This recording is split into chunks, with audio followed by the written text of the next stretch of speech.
বিদ্যুৎ ও গ্যাসের সংকট ৬ মাস বা ১ বছরে সমাধান সম্ভব নয়, আরও সময় লাগবে, এমনটা বলেছেন অর্থমন্ত্রী আমির খসরু মাহমুদ চৌধুরী।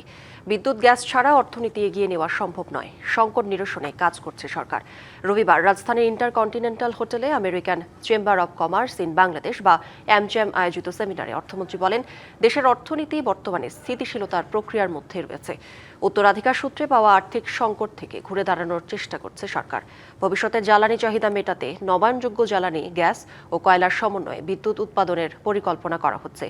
জানান, কর ব্যবস্থায় লাল ফিতার দৌরাত্ম্য, দুর্নীতি ও হয়রানি কমিয়ে ব্যবসার পরিবেশ উন্নত করতে কাজ করছে সরকার।